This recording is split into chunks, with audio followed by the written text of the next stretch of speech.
کہتے ہیں وہ کافر لوگ خود بنا لایا اس کو، نہیں بلکہ وہ حق ہے آپ کے رب کی طرف سے، تاکہ ڈرائیں آپ ایسے لوگوں کو جو نہیں آیا ان کے پاس کوئی ڈرانے والا آپ سے پہلے، تاکہ وہ ہدایت پا جائیں۔ سورہ السجدہ کی پہلی 3 آیتیں آپ حضرات کے سامنے پڑھی گئیں اور ترجمہ ہوا ہے۔ یہ سورت قرآن مجید کے اندر جس ترتیب سے صورتیں ابھی موجود ہیں، اس لحاظ سے یہ 32ویں نمبر کی صورت ہے۔ اس سے پہلے 31 صورتیں قرآن مجید کی موجود ہیں، اور جو ترتیب نزولی ہے، جس ترتیب سے قرآن مجید اترتا رہا ہے، اس لحاظ سے اس صورت کا نمبر 70 ہے۔ اس سے پہلے 69 صورتیں مکہ مکرمہ میں نازل ہو چکی تھیں، اور اس کے نزول کا زمانہ سرکار مدینہ صلی اللہ علیہ وسلم کی نبوی زندگی کا درمیانی زمانہ ہے۔ اس صورت کے اندر 3 رکوع ہیں، 30 آیات ہیں، 274 کلمات شمار کیے گئے ہیں، اور 1577 حروف اس صورت کے اندر اللہ تبارک و تعالی نے نازل فرمائے ہیں۔ سجدہ کا لفظ اس صورت کی آیت نمبر 15 کے اندر آیا ہے، اس وجہ سے اس کا نام سورہ السجدہ رکھا گیا ہے۔ مکی صورت ہے، اور مکی صورتیں عقائد کے بیان کے بارے میں ہیں، تو اس کے اندر بھی بنیادی طور پر 3 عقیدوں کا تذکرہ ہے: توحید خداوندی، رسالت محمدی اور مسئلہ آخرت۔ البتہ ان تینوں عقیدوں پر منکرین، معاندین، معترضین کی طرف سے وارد ہونے والے، کیے جانے والے اعتراضات کے جوابات بھی ہیں۔ ان پہلی 3 آیتوں میں اللہ تبارک و تعالی نے جو مسئلہ ثابت فرمایا وہ ہے صداقت قرآن، کہ قرآن اللہ تبارک و تعالی کی برحق اور سچی کتاب ہے، اور یہ ایک ایسی بیس ہے، بنیاد ہے۔ آج میرے اور آپ کے پاس سب سے مذہبی لحاظ سے جو مضبوط اور پکی ٹھپکی دستاویز ہے وہ یہی قرآن مجید ہے۔ قرآن مجید مجھے اور آپ کو بتاتا ہے کہ محمد صلی اللہ علیہ وسلم اللہ کے رسول ہیں۔ قرآن مجید مجھے اور آپ کو بتاتا ہے کہ اللہ وحدہ لا شریک لہ ہے۔ قرآن مجید مجھے اور آپ کو بتاتا ہے کہ یہ جہان فانی اور عارضی ہے، قیامت سر پہ کھڑی ہے۔ قرآن مجید ہی ہمیں نماز بتلاتا ہے، زکوٰۃ بتلاتا ہے، حج روزہ بتلاتا ہے، غرض ہے کہ پورے کا پورا دین اس بندے کے لیے ماننا آسان ہے جو قرآن کو برحق سچ مان لیتا ہے۔ اور اگر قرآن مجید کے بارے میں اللہ نہ کرے عقیدہ ڈگمگایا ہوا ہے تو پھر باقی سارے دین کی بیس بنیاد ہی ختم ہو جاتی ہے۔ اس لیے جن لوگوں نے اسلام کے خلاف سازشیں کی ہیں، سب سے پہلا ان کا وار قرآن مجید پر ہوا ہے۔ جیسے چند دن پہلے میں نے ایک درس میں عرض کیا تھا کہ ان کی سینکڑوں ایسی روایات انہوں نے گھڑی ہیں جو ساری کی ساری اس بارے میں ہیں کہ یہ قرآن اصل کتاب نہیں ہے، الیاذ باللہ۔ شیعت کا، رفض کا سارا زور اسی پر ہے، تحریف قرآن، تغیر قرآن، کہ قرآن مجید محفوظ نہیں ہے۔ جب قرآن محفوظ نہیں، کلمہ محفوظ نہیں، عقیدے محفوظ نہیں، نماز محفوظ نہیں، کتنے انبیاء ہیں کسی کو کوئی پتہ ہے؟ سابقہ نبیوں میں سے یا ہمارے پیغمبر محمد الرسول اللہ صلی اللہ علیہ وسلم، ہم انہی کا تعارف جانتے ہیں جن کا تذکرہ تھوڑا یا زیادہ قرآن میں آ گیا ہے، ورنہ تو کسی کا پتہ ہی نہیں ہے۔ آج ان انبیاء کے علاوہ کسی کا نام ہی کسی کو نہیں آتا۔ کہتے ہیں کہ 1.25 لاکھ اس سے زیادہ نبی آئے ہیں، لیکن ان میں سے سوا ان چند ایک کے جن کا تذکرہ قرآن مجید کے اندر آ گیا ہے، باقیوں کے حالات تو دور کی بات ہے، ناموں کا نہیں پتہ۔ تو اس لیے مذہبی لحاظ سے سب سے زیادہ مضبوط دستاویز وہ یہی قرآن مجید ہے۔ اس لیے آپ نے دیکھا کہ قرآن مجید کا پہلا سپارہ، اس کی پہلی آیت شروع ہوئی تو یہی کہا گیا ذالک الکتاب لا ریب فیہ۔ پہلے مجھے اور آپ کو پہلی آیت نے قرآن مجید کی حقانیت، قرآن مجید کی صداقت، قرآن مجید کا اللہ کا کلام ہونا، اللہ کی کتاب ہونا، یہی بتلایا گیا ہے۔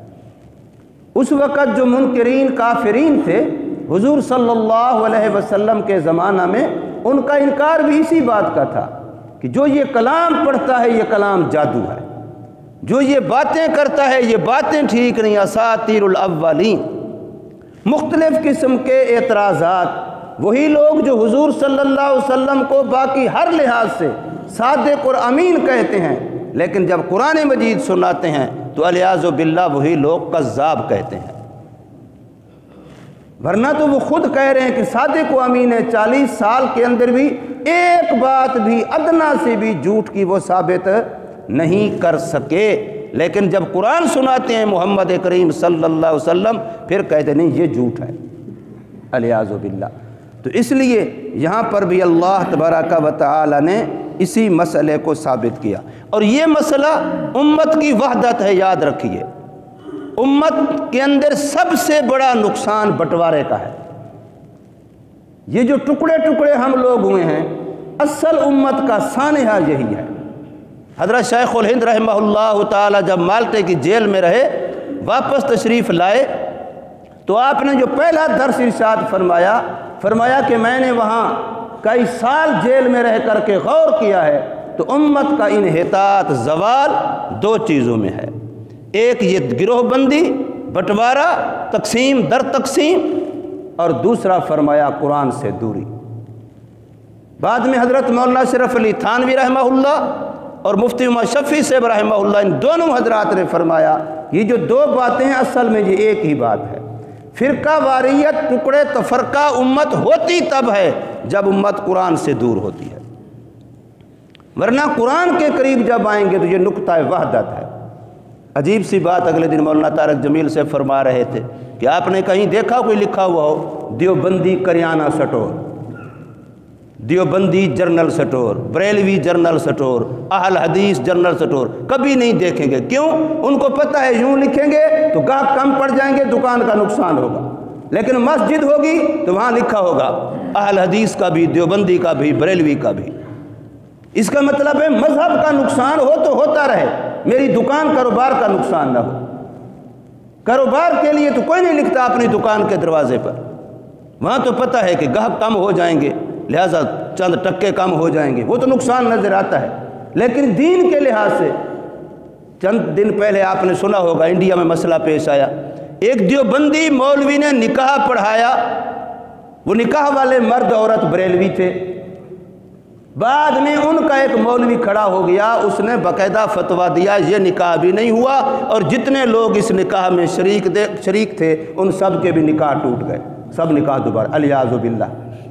یہ جب امت کا حال ہوگا تو بتائیے کہاں جائیں گے ہم؟ اس سے بچانے کے لیے یہ قرآن ہے۔ آج امت اس سے دور ہو چکی ہے۔ رات میرے ساتھ پاس ایک مہمان تھے، عالم تھے، سن کے دل دکھتا ہے۔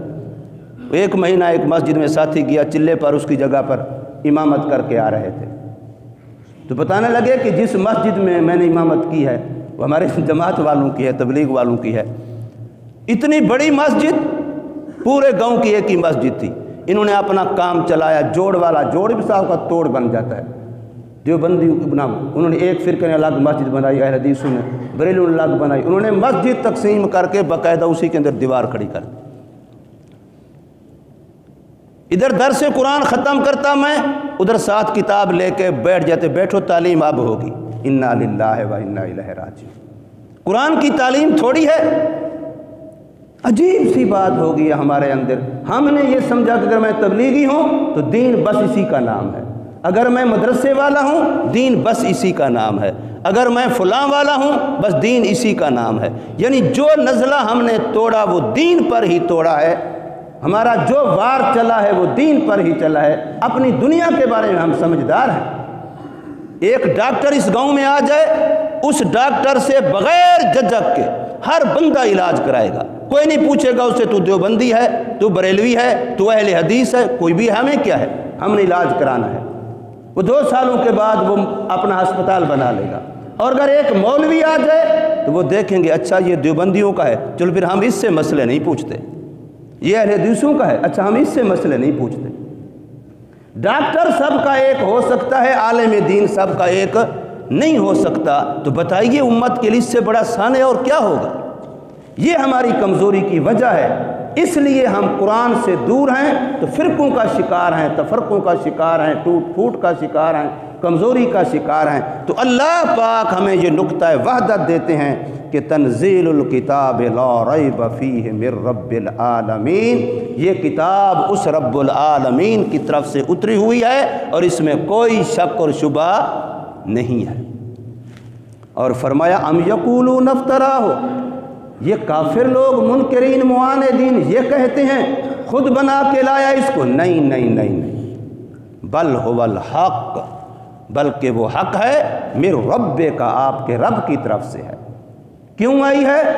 لتنذر، تاکہ آپ ڈرائیں. میں نے کئی دفعہ پہلے بھی عرض کیا ہے کہ نبی پاک صلی اللہ علیہ وسلم کی صفتیں 2 ہیں. بشیر بھی آپ ہیں، نذیر بھی آپ ہیں. خوشخبریاں دینے والے بھی آپ ہیں، ڈرانے والے بھی آپ ہیں. لیکن قرآن صفت نذیر کو زیادہ بیان کرتا ہے، صفت بشیر کو کہیں کہیں بیان کرتا ہے تاکہ آپ ڈرائیں. کیوں؟ اس لیے کہ گناہوں سے بچنا، یاد رکھیے، نیکی کرنے سے زیادہ ضروری ہے. ہم لوگوں میں نیکی تو کچھ نہ کچھ کر لیتے ہیں، کوئی ذکر ہے، کوئی تلاوت ہے، کوئی تسبیح ہے، کوئی فلاں ہے. ایسے آپ کو کئی گھر ملیں گے، عورتیں بڑے بڑے ذکر اذکار اوراد وظائف کرتی ہوں گی، لیکن پردے کا پتہ ہی نہیں ہوگا. اب حرام بھی کر رہی ہے، بے پردہ پھر رہی ہے، اور اذکار بھی بڑے کرتی ہے. مالک ہوگا میں یہ بھی کرتا ہوں یہ بھی کرتا ہوں، لیکن کاروبار کے اندر سود بھی ہوگا، جھوٹ بھی ہوگا، فراڈ بھی ہوگا. تو ہم لوگ نیکیوں کا کچھ نہ کچھ کر تو لیتے ہیں، لیکن گناہوں سے بچنا یہ ہماری بڑی کمزوری ہے. اور دین کے اندر نیکی سے پہلے اور اس سے زیادہ ضروری ہے گناہ سے بچنا. اس لیے پہلے کفر کو خیر بات کہیں گے تو پھر آپ مومن بنیں گے. پہلے شرک کو خیر بات کہیں گے تو پھر آپ موحد بنیں گے. یہ نہیں ہے کہ شرک کے ساتھ ساتھ آپ موحد بھی بن جائیں گے، کفر کے ساتھ ساتھ آپ مومن بھی بن جائیں گے، ایسا نہیں ہوگا. تو فرمایا کہ لِتُنذِرَ قَوْمًا مَّا آتَاهُم مِّن نَذِيرٍ، تاکہ ڈرائیں آپ ایسے لوگوں کو جو نہیں آئے ان کے پاس کوئی ڈرانے والا، من قبل کا، آپ سے پہلے. لکھا ہے مفسرین نے کہ مکہ مکرمہ میں حضور صلی اللہ علیہ وسلم کے اعلان نبوت، اظہار نبوت اور دعوت سے پہلے 2000 سال پہلے حضرت شعیب علیہ السلام کے دین کی کچھ دعوت پہنچی تھی. لیکن ان کی دعوت کے بعد 2000 سال درمیان میں وقفہ، کسی نبی برحق کا وہاں اس طرف دین کی تبلیغ کے لیے کوئی ڈیوٹی ذمہ داری نہیں لگی. اس لیے کہا گیا کہ آپ ایسی قوم میں جا رہے ہیں کہ ان کی کئی نسلیں ایسی گزر چکی ہیں کہ ان کے پاس کوئی ڈرانے والا نہیں آیا. ما آتاہم من نذیر، نہیں آیا ان کے پاس کوئی ڈرانے والا من قبل کا، آپ سے پہلے. ورنہ حضرت ابراہیم علیہ السلام، حضرت اسماعیل علیہ السلام، انہوں نے تو خود کعبۃ اللہ بنایا تھا. ان کے دین کے وقت بھی دعوت یہاں پہنچی تھی. لیکن اس کے بعد حضرت شعیب علیہ السلام کی دعوت کا بھی بعض مفسرین نے لکھا ہے، لیکن شعیب علیہ السلام اور محمد کریم صلی اللہ علیہ وسلم کے دعوت کے درمیان بھی کم از کم جہاں لکھا ہے تو 2000 سال کا وقفہ لکھا ہے. لعلہم یہتدون، تاکہ وہ ہدایت پائیں. اب یہ ہدایت کے لیے نسخہ کیا دیا گیا ہے؟ قرآن مجید. لعلہم یہتدون، تاکہ وہ ہدایت پائیں. بھئی ہدایت کے لیے قرآن دیا گیا ہے، ہدایت کے لیے یہ اللہ کا کلام دیا گیا ہے، ہدایت کے لیے یہ 30 پارے دیے گئے ہیں. اب ان کو چھوڑ کے ادھر ادھر ہم ہدایت تلاش کریں گے تو یہ ہماری کمزوری ہے. ان خیال است و محال است و جنون. اللہ تبارک و تعالی ہمیں سمجھ نصیب فرمائے، عمل کی توفیق دے.